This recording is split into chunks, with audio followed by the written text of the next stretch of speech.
Tapi sayangnya Tante Indah tidak kunjung sadarkan diri, Wak. Hingga beberapa saat kemudian Tante Indah barulah itu terbangun nih dalam posisi menangis sekencang-kencang. Ibu, ayolah kita pindah aja dari rumah ini, Bu. Aku nggak mau lagi tinggal di sini. Hai, wassalamualaikum warahmatullahi wabarakatuh. Terima kasih sudah klik video ini. Oke, Wak, jadi di malam Jumat ini aku akan kembali membawakan satu kisah horor Wawa yang bikin hati aku teriris-iris, Wak, yaitu tentang sosok perempuan yang mengalami kejadian sadis di dalam hidupnya. Bahkan setelah meninggal dunia, sosok ini pun masih berusaha keras meminta bantuan agar para pelakunya ini mendapatkan hukuman setimpal. Penasaran kalian kan sebenarnya apa yang terjadi sama sosok ini? Jadi tanpa berlama-lama langsung aja kita masuk ke KHW part 113 ini. Check it out.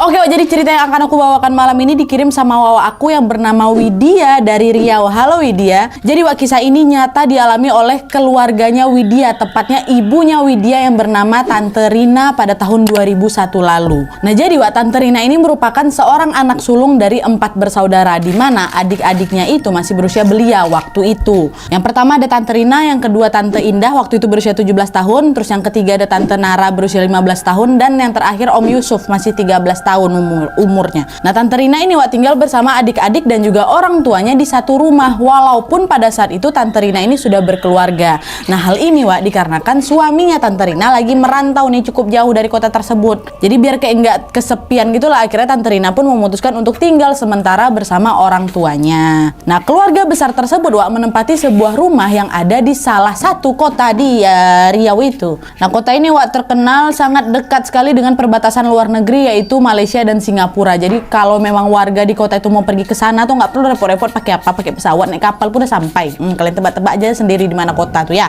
Soalnya Widya nggak mau nyebutin gitu. Nah, sehari-hari mereka menjalani kehidupan seperti biasa. Tante Rina pun kadang-kadang suka membantu ibunya beberes, memasak, dan melakukan pekerjaan rumah tangga seperti biasa. Nah, sementara adik-adiknya pergilah itu ke sekolah kan. Masih remaja lah mereka waktu itu, Wak. Nah, pada suatu hari ketika mereka selesai menyantap makan malam, waktu itu mereka ini masih ya macam duduk-duduk gitu lah, Wak, di meja makan, nggak langsung bubar ke kamar masing-masing. Nah, di situ mamanya Tante Rina, kita sebut aja lah Nek Ratih ya. Tiba-tiba Nek Ratih ini nanya, sayang, ibu mau nanya nih, salah satu di antara kalian apa ada yang lagi ada masalah? Kata nenek kan. Hah? Masalah gimana nih, Mak? Nggak ada, kami aman-aman aja, kata mereka. Nah, mendengar jawaban anak-anaknya, Nek Ratih pun mendadak terdiam, Wak. Nggak ada. Dengan ragu-ragu beliau pun kemudian melanjutkan lagi. Gini loh nak, sudah beberapa minggu ini ibu sering dengar suara tangisan perempuan setiap malam, kata mamanya. Masa Bu? Katanya. Ibu salah dengar mungkin enggak? Enggak mungkin Bu salah dengar. Kalau salah dengar mana mungkin lah tiap hari nak. Tiap ibu kebangun yang mau ambil minum, tak ibu mau buang air, suara tangisan itu malah makin jelas. Oh, itu mungkin suara tangisan ini Nara tuh Bu, anak ketiga kan, suara tangisan Nara tuh. Dia kan habis putus cinta, kata Om Yusuf bercanda, Wak. Nah, mendengar celotehan Om Yusuf ini, Tante Nara pun ngelak lah bisa-bisa. Mana ada, nggak ada pula aku putus-putus cinta sampai nangis-nangis kayak gitu ya, katanya. Dan pada saat itu Nek Ratih pun beranggapan, oh mungkin itu adalah suara anaknya, antara suara si Tante Indah atau suara Nara, yang kebetulan memang kamarnya ini bersebelahan, Wak, sama kamarnya Nek Ratih. Dan karena tidak kunjung mendapatkan jawaban siapa pemilik suara tangisan malam itu, Nek Ratih pun melerailah mereka dan beranggapan bahwa hal tersebut sebagai angin lalu aja. Nah, hari berganti hari dan Nek Ratih pun masih terus juga, Wak, mendengar suara tangisan perempuan malam-malam tuh. Meskipun diliputi berbagai pertanyaan, Nek Ratih pun berusaha keras untuk mengabaikannya. Hingga pada suatu hari mulailah terjadi serangkaian hal ganjil yang dialami oleh satu keluarga tersebut, nggak cuma Nek Ratih aja. Nah, orang kedua yang mengalami kejadian aneh berikutnya setelah Nek Ratih adalah Tante Indah, Wak, anak kedua. Nah, ceritanya Tante Indah ini satu kamar, Wak, sama adiknya Tante Nara tuh. Suatu malam Tante Indah ini terbangun dari tidurnya karena kebelet pipis. Dan waktu itu karena memang adiknya si Tante Nara ini udah tidur pulas, Tante Indah pun merasa ya udah nggak enak lah bangunin adiknya kan. Sehingga mau tidak mau Tante Indah ini pun langsung lah pergi ke kamar mandi sendirian. By the way, Wak, rumah mereka ini tergolong rumah tua ya, dimana di dalam kamar mandi mereka itu ada sebuah sumur gitu. Nah, sumur tersebut masih difungsikan sebagaimana sumur-sumur biasanya. Kadang airnya dipakai buat mandi, buat cuci piring, buat cuci baju dan lain sebagainya. Nah, biar tidak terlalu gelap Wak, di dalam kamar mandi itu tepat di atas sumur nih, sumuran tepat di atasnya tuh atapnya tuh dibuat bercelah Wak, agar cahaya bisa masuk. Jadi pas siang hari langitnya bisa kelihatan dari dalam kamar mandi. Begitu juga waktu malam hari, di mana cahaya bulan juga bisa kelihatan ya. Bisalah kalian bayangin gimana posisinya ya. Nah, selepas Tante Indah ini pipis dan bebersih, entah kenapa Tante Indah ini tiba-tiba menoleh ke atas tepat ke arah sisi yang nggak beratap tuh, ada yang bolong tuh. Dan ketika Tante Indah melihat ke sana, alangkah terkejutnya Tante ketika tiba-tiba di depan matanya muncul sosok kepala perempuan tanpa badan yang sedang melayang gitu. Bener-betul nggak ada badannya, cuman macam kepala terpenggal gitu loh, dan masih berambut macam kuyang. Kalau kuyang kan masih ada usus-usus isi perutnya kan, ini nggak, kepalanya aja, kepala melayang. Tante Indah yang kaget melihat pemandangan mengerikan itu ya langsung berteriak kan, wah apa itu, kata. Kencang kali suaranya Wak, sampai semua yang ada di rumah itu terbangun dari tidurnya. Nah, khawatir Tante Indah kenapa-napa, mereka pun langsunglah menghampiri Tante Indah di sumur tuh, di kamar mandi itu, dan melihat Tante Indah dalam keadaan terkulai lemas dengan wajah yang sangat pucat. Indah, kamu kenapa? Kok kenapa nak? Katanya mamanya kan, Nek Rati kan. Tapi Tante udah nggak sanggup lagi Wak ngejawab pertanyaan mamanya tuh. Semalaman itu Tante Indah cuma bisa nangis sesenggukan aja Wak. Dan karena kejadian malam itu pula, Tante Indah ini pun mendadak jatuh sakit sampai beberapa hari ke depan. Dan semenjak kejadian itu Wak, seluruh penghuni rumah itu udah nggak ada satupun yang berani buang air pas malam hari. Nggak ada. Bahkan nih Wak ya, saking parnonya mereka ini sampai-sampai bawa baskom gitu loh ke kamar masing-masing. Untuk apa? Ya itu kalau misalnya kebelet pipis malam-malam kan mereka buang hajatnya di dalam kamar Wak, saking takutnya keluar tuh apalagi mau ke kamar mandi, dengar pula cerita Tante Indah kayak gitu ya kan. Ditambah lagi pada saat itu Nek Ratih masih juga terus mendengar suara tangisan perempuan tengah malam tuh, masih. Semakin hari bahkan nih Wak ya, semakin hari tangisan itu terdengar pilu dan menyayat hati. Awalnya cuma Nek Ratih aja yang dengar suara itu Wak, tapi lama-kelamaan seluruh penghuni rumah itu juga sayup-sayup mendengar tangisan perempuan.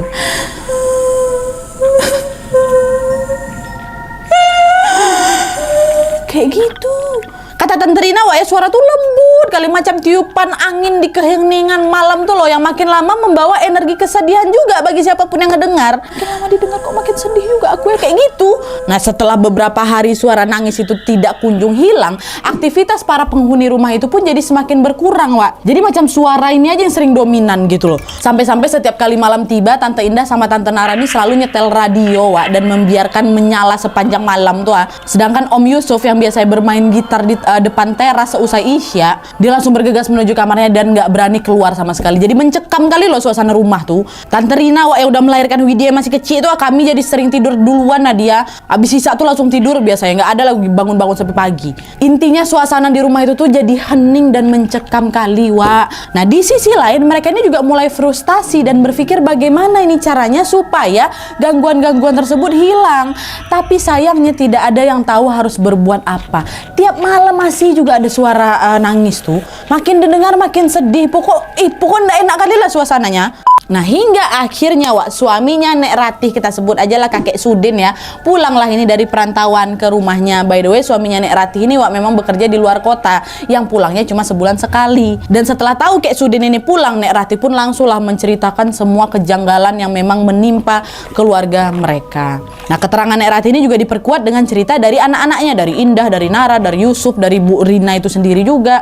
Nah, mendengar pengakuan tersebut, akhirnya Kek Sudin ini pun memutuskan untuk memanggil seorang ustadz kenalannya Wak. Nah, sesampainya Pak Ustadz ini di rumah mereka, beliau pun langsunglah ini berdoa kan, dan membacakan ayat-ayat suci Al-Quran di setiap sudut rumah. Di situ Nek Ratih ini juga bertanya kepada siapa ini, kepada Pak Ustadz, tentang apa nih yang sebenarnya terjadi di rumah kami dan kenapa mereka selalu meneror kami dengan suara tangisan perempuan gitu kan. Nah, disitulah Pak Ustadz pun langsung menjelaskan bahwa suara itu berasal dari makhluk halus yang entah siapa, tapi yang jelas dia tersesat di gudang belakang rumah kamu dan menjadikan gudang itu sebagai tempat tinggalnya. Dan sebelum pulang Wak, Pak Ustadz ini juga memagari rumah tersebut dengan air doa agar gangguan-gangguan makhluk itu tidak datang lagi. Dan ternyata betul Wak, alhamdulillahnya semenjak saat itu Nek Ratih maupun anggota keluarga keluarga yang lain tidak pernah sekalipun mendengar lagi suara perempuan itu. Alhamdulillah pertamanya. Tapi kalian jangan senang dulu. Meskipun teror tangisan rumah itu sudah berhenti, rupanya sosok tersebut masih mengganggu, Wak. Bahkan menampakkan wujudnya.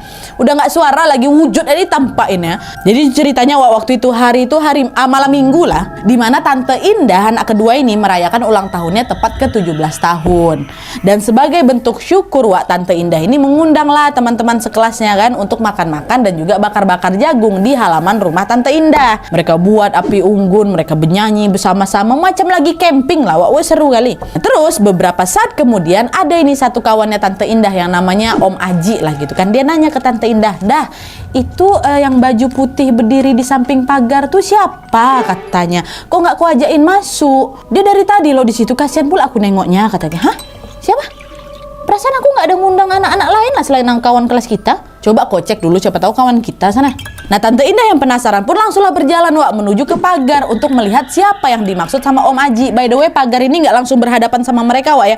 Mereka agak membelok lah dikit ke halaman tuh. Tante Indah ngecek nih. Nah, di momen itu Tante Indah memang sebenarnya udah ngerasa bingung, karena kalau misalnya memang gadis itu kawan sekolahnya Tante Indah atau memang kawannya adik aku Tante Nara, pasti dia langsung masuk ke rumah ikutan nimbrung sama kami ya kan. Kenapa pula dia malah berdiri sendirian di sana? Kalau misalnya juga itu tetangga kami, kayaknya nggak mungkin juga lah. Karena setahu Tante Indah, tetangga mereka tuh cukup tertutup, Wak. By the way, juga rumah-rumah di komplek si Tante Indah ini merupakan rumah-rumah besar yang berpagar-pagar tinggi gitu loh, Wak. Orang-orangnya pun juga nggak banyak bersosialisasi satu sama lain waktu itu. Ditambah lagi tidak ada tetangga mereka yang seusia Tante Indah maupun seusia adik-adik aku. Siapa perempuan ini ya kan? Tapi meskipun keheranan, Tante Indah pun tetap lah, Wak, mengecek itu ke depan. Nah, sesampai di pagar depan, Tante Indah celingak-celinguk kiri kanan, Wak. Ternyata tidak ada siapapun di sana. Betul-betul kosong, nggak ada orang. Mana nih? Nggak ada siapa-siapa, katanya. Dah, Tante Indah pun balik lagi lah ke kawan-kawan yang lagi ngumpul itu kan. "Woi, nggak ada siapa-siapa loh, Ji, di depan jangan ngada-ngada kok ya," kata. Kau nggak percaya pula kok sama aku," kata si Aji. "Coba sinilah aku yang ngecek," katanya. Dah, Om Aji pula, Wah, yang bergantian berjalan ke arah pagar untuk memastikan. Tapi waktu dia nyampe ke sana memang nggak ada siapa-siapa. Kok nggak ada? Tadi ada loh dia. Om Aji ini udah yakin betul, Wak, bahwa tadi ada gadis kok yang berdiri di situ. "Nah, kan enggak ada kan," kata Tante Indah. "Kan ada apa, Indah? Tadi aku lihat dia di sini, dia pakai dress putih, rambutnya keriting, badannya kurus, matanya natap ke kita terus. Jelas sekali kok dia tegak sini tadi." "Nggak ada, Ji," kata. Udah masuk aja lagi ya." Tante Indah ini jadi nggak percaya gitu loh, Wak, sama Om Aji. Berdebat itu satu sama lain. "Aku nengok nggak ada, Ji. Aku nengok, aku yakin dia ada di sini. Udah pergi dia, mungkin nggak mungkin. Masih ada di sini dia harusnya." Nggak cuma mereka berdua aja berdebat, Wak. Tante Nara, adiknya Tante Indah ini juga ikut-ikutan membenarkan si kakaknya kalau nggak ada kok kawan aku yang ciri-cirinya macam yang Om Aji sebutin tadi, nggak ada. Nah, di sini, Wak, Om Aji agak kesel. Ini kok nggak ada yang percaya nih sama aku? Masa ya dari banyaknya orang di sini nggak ada yang nengok gadis itu? Masa cuma aku aja? Nggak ada, Ji. Kami nggak ada nengok perempuan di sana. Jadi teman-teman Om Aji juga nggak ada yang melihat gadis itu, Wak. Nah, sampai sini Om Aji pun terdiam lah dan serah kalian lah, katanya kayak gitu. Merajuk Om Aji, tapi dia yakin kalau ada kok perempuan tuh tadi. Nah, sampailah akhirnya waktu sudah menunjukkan pukul 10 malam di mana acara sudah selesai, Wak. Dan kawan-kawan mereka juga sebagian ada yang udah pulang, sebagian juga ada yang membantu membersihkan sisa-sisa bebakaran. Nah, mereka kan beberes-beresnya sambil ngobrol itu, Wak, kan. Nggak terasa ternyata jam sudah menunjukkan setengah 12 malam. Nah, nggak tega sama anak-anak yang harus pulang melewati sawah-sawah gelap ini. Akhirnya Nek Ratih pun menyarankan mereka untuk menginap saja di rumah mereka. Dah lah, Nak, baliknya besok pagi aja, bahaya malam-malam kayak gini. Tidur aja lah di sini rame-rame kalian, kata Nek Ratih ya kan. Nah, akhirnya mereka pun setuju, Wak, untuk bermalam di rumahnya Tante Indah malam itu. Udah malam semakin larut, tawari yang mereka pun lama-lama menjadi hening, gegara, semua udah pada ngantuk. Nah, ketika hendak tidur, Wak, mereka pun mengambil posisi masing-masing nih, seperti memang sudah disepakati. Kawan-kawannya Tante Indah yang perempuan tidur bareng tuh di kamarnya Tante Indah, berame-rame lah, dan di kasur, dan di bawah gelar karpet gitu kan. Sedangkan yang laki-laki tidur di ruang tamu nih dengan membentangkan karpet. Dan kawan-kawan laki-laki ini terpaksa, Wak, memang tidur di ruang tamu karena kata Widya rumahnya Nek Ratih itu cuma ada 4. Satu kamar Nek Ratih, satu kamarnya Bu Rina sama Widya, kamar Om Yusuf, sama kamar Nara sama Indah. Dah tidurlah semua ya kan, hening. Besok pagi tiba. Keesokan paginya, tepat waktu itu di hari Minggu ya kan, Bu Rina ini, Tante Rina, mamanya si Widya, dibantu dengan kedua adik perempuannya membuat nasi goreng Wak untuk disuguhkan ke kawan-kawannya Tante Indah. Dan disinilah Tante Nara cerita nih ke Nek Ratih perihal Om Aji yang semalam melihat ada sosok perempuan berdiri di depan pagar. Mendengar ceritanya Nara dan juga Indah nyeletuk juga di situ, Tante Rina langsung nyaut, itu kawannya Indah mungkin. Dia mungkin lagi cari angin pula di depan gitu. Enggak Mbak, bukan kawan aku katanya. Anak-anak yang datang ke sini pun nggak ada yang pakai baju putih kok. Oh, berarti tamu nggak diundang itu. Dia pengen ikut pesta ulang tahun kamu tuh Ndah, katanya. Jangan kau ngomong macam-macam kok ya. Perasaanku jadi nggak enak pula nih kalau ternyata dia bukan manusia, macam mana? Dan kata Tante Rina juga, Wak, semenjak kejadian di atas sumur tuh, memang Tante Rina ini berubah menjadi super duper penakut, Wak. Dan pikirannya ini selalu dipenuhi sama skenario kisah horor gitulah. Nah, melihat respon Tante Indah yang agak berlebihan itu, Bu Rina pun langsung mengingatkan lagi untuk udahlah, Wak, kalian udahlah Dek, senantiasa berdoa aja lah sama Allah supaya kalian semua tuh dijauhin sama hal-hal buruk. Iya Kak, tapi betul nggak itu Kak ya? Kalian tuh udah lagi doa gau kata. Kata siapa? Kata Tante Rina ke adik-adiknya nih. Dah lah kan, pagi itu mereka berempat pun ngobrol di dapur hingga masakan pun siap dihidangkan. Semua anggota keluarga termasuk teman-temannya Tante Indah pun bersama-sama menikmati sarapan pagi di ruang tamu.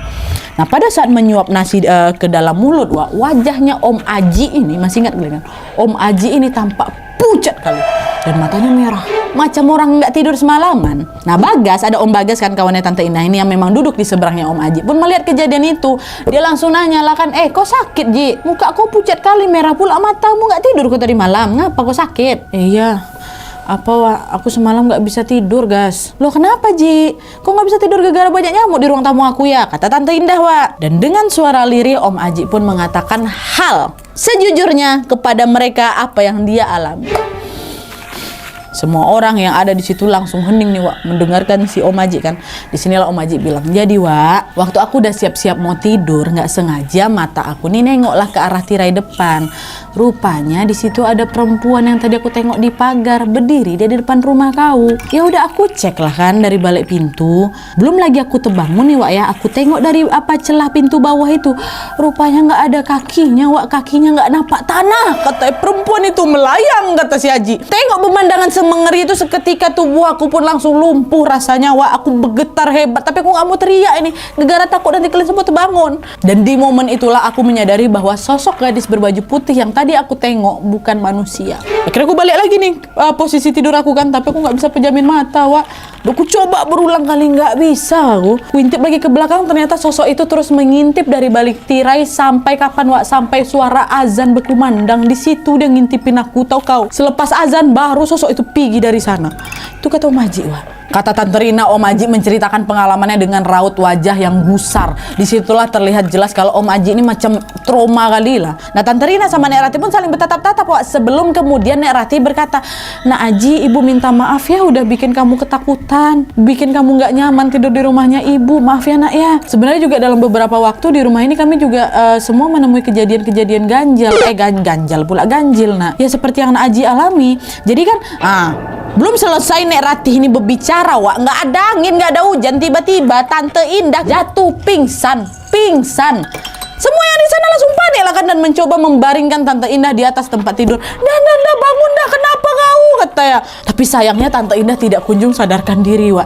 Hingga beberapa saat kemudian Tante Indah barulah itu terbangun nih dalam posisi menangis sekencang-kencangnya.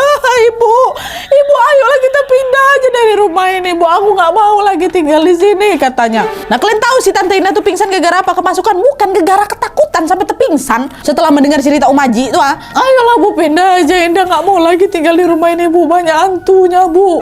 Entah apa yang dirasakan sama Tante Indah waktu itu Wak, tapi yang jelas pada saat itu dia tuh macam trauma berat kali loh dengan semua gangguan yang dialami di rumahnya tuh ditambah lagi pengalaman Om Aji. Nah, mendengar permintaan Tante Indah, Nek Ratih tuh hanya bisa terdiam Wak. Gak diiyakannya. Gegara apa? Karena permintaan tersebut mustahil untuk dipenuhi. Rumah tersebut merupakan rumah pertamanya Nek Ratih dan suaminya sejak menikah. Semua anak-anaknya termasuk Tante Rina, Tante Indah, Tante Nara, Om Yusuf tuh lahir di rumah tuh. Rumah ini terlalu banyak menyimpan kenangan Nak. Nggak mungkin juga lah kita pindah gitu aja. Pikir apa? Siapa Nek Ratih nih? Tapi rupanya Wak, Tante Indah ini tetap kekeh pendiriannya, dia nggak mau lagi tinggal di rumah itu. Hingga kemudian suami Nenek Rati pun pulang lagi nih dari perantauan dan berusaha untuk memberikan pengertian sama Tante Indah. Beliau juga menyarankan seluruh penghuni rumah untuk mendekatkan diri lagi kepada Allah Subhanahu wa taala dengan cara apa? Sholat tepat waktu, mengaji, zikir dan lain sebagainya. Dan akhirnya mereka semua pun mencobalah menuruti saran tersebut, Wak. Dan alhamdulillahnya sejak saat itu gangguan dari si sosok perempuan tadi pun perlahan mulai menghilang. Pun udah nggak ada lagi suara tangisan ataupun sosok perempuan yang menampakkan diri itu lagi, Wak. Makin hari suasana di rumah pun berubah, sudah menjadi adem dan tentram. Selesai Nadia? Belum, Wak. Kenapa? Karena beberapa bulan sejak kejadian Tante Indah pingsan sama Om Haji nengok cewek itu, tiba-tiba ada lagi satu peristiwa yang menggemparkan warga lagi, Wak. Bukan keluarga tuh aja, menggemparkan warga di lingkungan tersebut. Saking gemparnya, Wak, para tetangga pun sampai bergosip ini kasakusuk. Ih, kok bisa ya kejadian macam itu terjadi di sini? Penasaran kalian kan? Apa berita yang menggemparkan warga sekeliling rumah Tante Indah tuh? Masuk.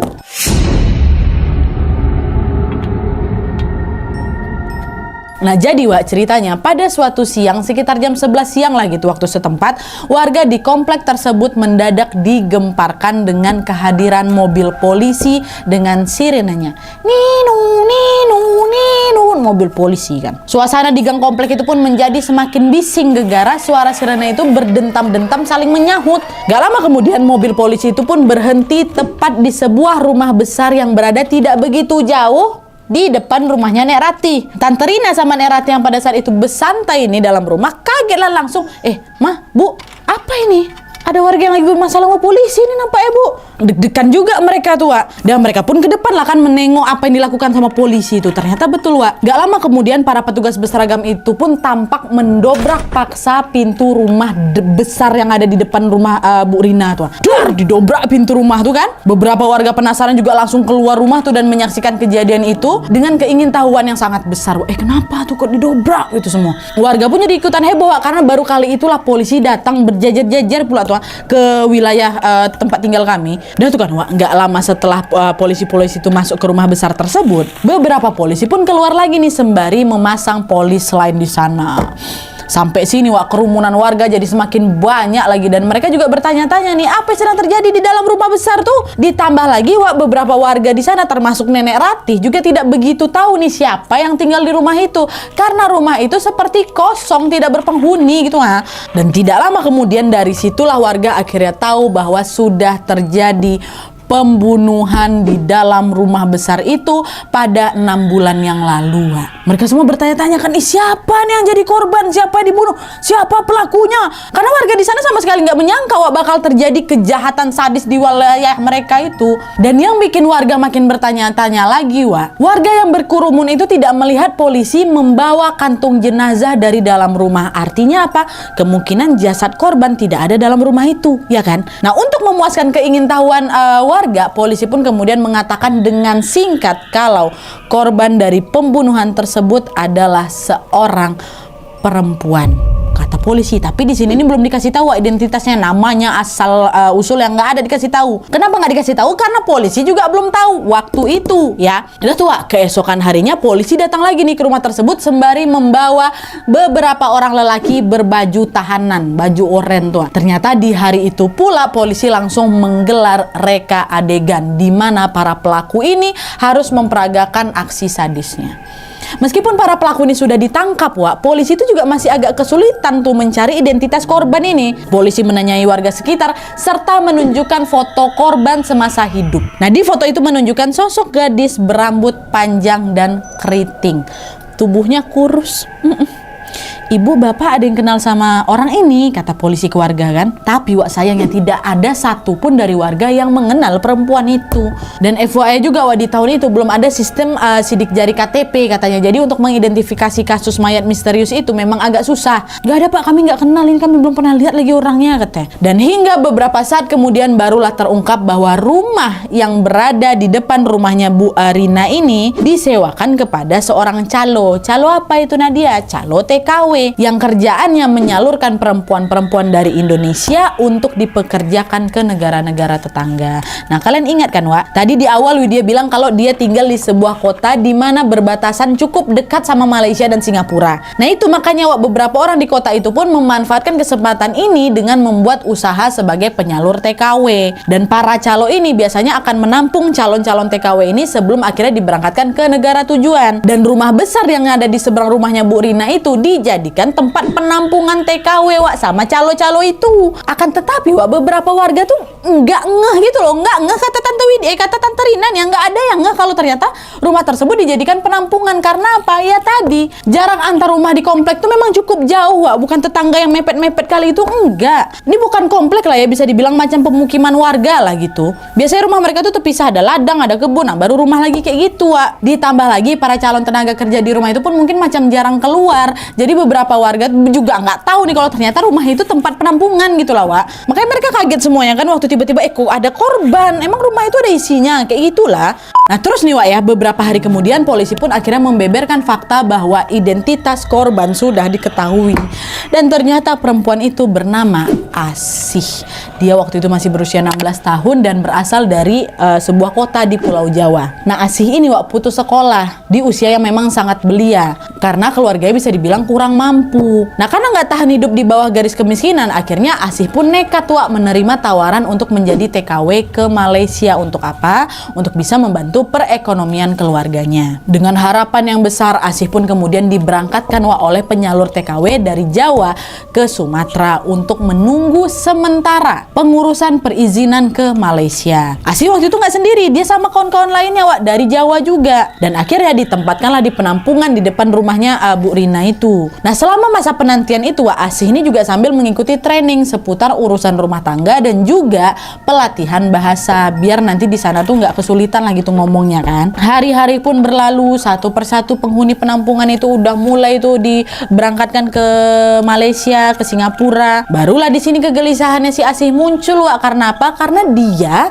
tidak kunjung diberangkatkan ke luar negeri. Padahal nih, Wak, ya, kawan-kawan yang seangkatan sama si Asih ini sudah hampir semuanya mendapatkan pekerjaan di luar. Udah semua diberangkatkan, hampir semuanya. Kok aku nggak diberangkatin? Dan kegelisahan itu juga semakin menjadi-jadi ketika calon tenaga kerja yang baru aja datang setelah Asihnya langsung diberangkatkan ke luar negeri. Asih jadi mikirlah dalam hati, ini giliran aku kapan nih? Kok aku belum juga diberangkatin? Dia yang baru nyampe langsung diberangkatin duluan. Akhirnya gara-gara dia nggak terima, Asih pun kemudian memberanikan diri, Wak, bertanyalah kepada calonnya dan meminta kejelasan perihal keberangkatannya itu. Saat ditanyain Asih nih, Wak, ya, Pak, nih gimana, Pak, kok saya belum berangkat apa segala rupa kan? Si calo ini selalu aja bilang, kalau kamu nanti dulu aja lah sih, nanti aja. Sekali dua kali Asih masih bisa terima, Wak, sama alasan tersebut. Tapi lama-kelamaan geram juga lah si Asih. Calonya pun juga nggak bisa ngejelasin alasan apa nih dibalik keberangkatan aku yang lama. Mereka cuma bilang nanti.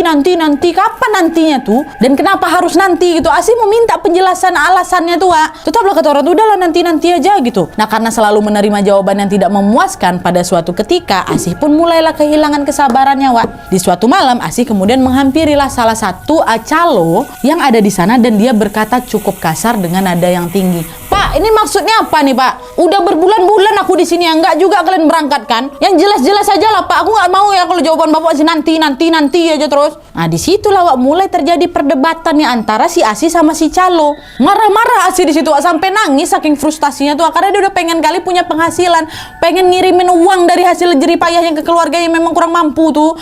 Tapi kenyataan bahwa dia tidak kunjung bekerja jelas membuatnya sedih lah, bukan main kan, Wak. Asih terus tuh meluapkan kemarahannya kepada si calo hingga akhirnya calo tadi pun terpancing emosi. Setelah dia dengar semua luapan amarahnya Asih, dia pun langsung ditamparnya Asih sekali.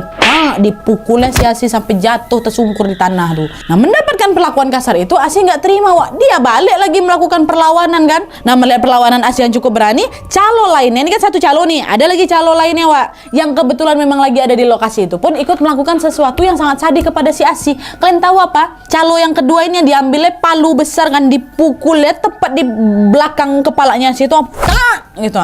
Dapat pukulan keras gitu tuh langsung roboh ke tanah si Asih itu kan, langsung nggak sadarkan diri, Wak. Nah di sini, Wak, kedua calon ini mikir kalau oh Asih sudah meninggal nih, apalagi kepalanya pastilah berdarah gara-gara pukulan besar tadi kan, Wak. Nah melihat keadaan Asih yang udah nggak bergerak, panik lah mereka. Kayak gimana ini, mati dia nih, Wak. Nggak tahu aku ya, kau pun tahu apa pula pukulnya pakai palu. Ya aku bantuin kau, kata si kawannya. Beradu nih mereka berdua. Nah takut karena sudah melakukan kejahatan, mereka pun langsung lah itu, Wak, menyeret tubuhnya Asih dan membawanya ke kamar mandi di rumah itu. Dan disitulah, Wak, terjadi sebuah kekejaman yang luar biasa sadis, dimana untuk menutupi kejahatannya mereka berdua langsung pak, tahu kalian maksudnya kan, dipisahkannya tubuhnya si Asih itu menjadi beberapa bagian menggunakan kapak. Tapi pada saat mereka mau memulai itu, mereka potong dulu bagian kakinya si Asih kan. Nah waktu dipotong, Asih tiba-tiba terbangun, dibelalakkan matanya, terkejut, dia kena Asih belum meninggal kok. Apa nggak langsung tersadar waktu kaki dipotong kan? Nah melihat Asih yang tiba-tiba tersadar sembari merintih kesakitan, makin panik lagi lah calo itu. Karena takut Asih akan melaporkan hal ini kepada polisi, mereka kemudian langsung menghilangkan nyawa Asih dengan cara dikampaknya leher si Asih itu. Jadi kan langsung dipisah. Astagfirullahaladzim. Disitulah Asih betul-betul udah meninggal dunia. Ya Allah, terbayang. Dan setelah mengetahui Asih meninggal dunia nih, Wak, ya, bukannya berhenti, mereka justru meneruskan memotong-motong bagian tubuh lainnya. Mereka melakukan hal keji tersebut di dua tempat memang, Wak. Satu di kamar mandi, terus dilanjutkan lagi mereka potong-potong di garasi. Nah, puas melakukan aksi jahanam itu ya, Wak, ya, para calo pun kemudian memutar otak lagi nih agar kejahatan mereka tidak diketahui sama polisi. Mereka bungkuslah potongan-potongan tubuh Asih menggunakan 2 kresek besar dan mereka membuangnya di lokasi yang jauh dari pemukiman penduduk. Dan di malam itu juga mereka langsung mengendarai mobil dan membuang jenazah Asih ke sebuah bukit dekat tempat pembuangan sampah. Astagfirullahaladzim. Ya Allah. Dan setelah mereka melakukan tindakan kriminal tuh ya, mereka masih bisa hidup tenang seolah tidak terjadi apa-apa. Kegiatan di penampungan itu masih berlangsung seperti biasanya, Wak. Dan FYI juga, Wak, ya, di malam eksekusi itu kebetulan tidak ada orang tuh di rumahnya penampungan itu selain Asih sama para pelaku. Makanya itulah perbuatan jahat mereka kepada Asih tidak diketahui siapapun waktu itu, Wak. Dan meskipun sejak kejadian itu teman-teman Asih yang lain juga bertanya-tanya, kemana Asih, kok jarang kelihatannya kayak gitu. Tapi mereka tidak terlalu memikirkan hal itu, Wak, dan menganggap Asih sudah diberangkatkan kemana? Ke luar negeri. Jahat kok tuh. Nah adalah tuh, Wak, 6 bulan berlalu, entah kenapa tiba-tiba saja calo pembunuh beserta antek-anteknya yang berjumlah 5 orang tiba-tiba mendatangi polisi untuk menyerahkan diri. Di depan para polisi mereka mengakui perbuatannya. Pak polisi, sebenarnya kami ini sudah menghilangkan nyawa seorang perempuan, Pak. Lu diceritain lah itu semuanya kan. Nah mendengar pengakuan mengejutkan itu, polisi dengan cepat langsung menginterogasi mereka untuk menggali lagi fakta lebih dalam, Wak. Dan disitulah baru terungkap bahwa mereka menyerahkan diri karena apa? Karena mereka selalu dihantui oleh arwahnya Asih, sehingga mereka merasa bersalah yang teramat dalam. Kata mereka, Asih selalu mendatangi mereka dengan suara tangisan memilukan. Dan tidak jarang juga Asih ini selalu menampakkan dirinya dalam keadaan yang memang sudah sangat mengenaskan. Nah, karena nggak tahan dengan hal itu semua, barulah di sana mereka sepakat mengakui kejahatannya di hadapan polisi, Wak. Sampai sini kalian tahu, Wak, kenapa keluarganya Bu Rina ini sering sekali mendengar suara tangisan perempuan. Bahkan Om Aji nih ya, kawannya Tante Indah tadi juga kenapa bisa melihat sosok perempuan berbaju putih dengan ciri-ciri yang sama kayak si Asih. Rupanya apa? Rupanya Asih ingin meminta tolong kepada mereka agar jasadnya ditemukan dan dikuburkan dengan layak. Dan selain itu pastinya Asih ini juga merasa marah kepada para pelaku yang masih bisa menghirup udara bebas usai melakukan tindakan keji terhadapnya. Dan alhamdulillah kasus ini segera terungkap dan para pelaku sudah dihukum akibat perbuatannya itu. Alhamdulillah. Asih kasihan. Oke, Wak, jadi itu tadi cerita tentang sosok Asih yang bergentayangan karena ingin dikuburkan dengan layak. Jujur aku sedih, ngilu juga ngebayangin ada di posisi Asih, Wak. Astagfirullahaladzim. Kebayang gak sih, Wak, kalian seorang perempuan di bawah umur punya cita-cita mulia untuk membantu perekonomian keluarga, justru berakhir dihilangkan nyawanya secara sadis. Rest in peace Asih. Astagfirullahaladzim. Dan sebelum aku mengakhiri cerita ini, Wak, aku mau kasih informasi tambahan ya dari Widya. Ternyata, Wak, alasan kenapa Asih nggak kunjung juga dikirim ke Malaysia karena dia masih di bawah bawah umur, Wak, belum punya KTP, sehingga dokumen-dokumen itu terkendala. Bukan karena nggak mau dikirim ya, karena memang belum cukup umur. Tapi ya ketinggal kau bilang aja, kenapa sih gitu kan? Kau bilang aku belum cukup umur, Asih tunggu aja dulu gitu. Nggak bisa juga dibenarkan kau melakukan kejahatan sesadis itu kan, pelaku. Bisa aku kasih pengertian baik-baik sama Asih, kenapa mau ku bunuh, kau mutilasi pula. Astagfirullahaladzim, speechless aku. Tapi ada untungnya pula Asih ini bergentayangan kan, Wak. Kalau dia nggak datangin para pelaku, kejahatan ini mungkin juga nggak terungkap sampai kapanpun. Untung ada Allah, Wak, yang selalu membolak-balikan hati manusia. Para pelaku yang awalnya bodoh amat gitu kan, mendadak jadi dihantui perasaan bersalah.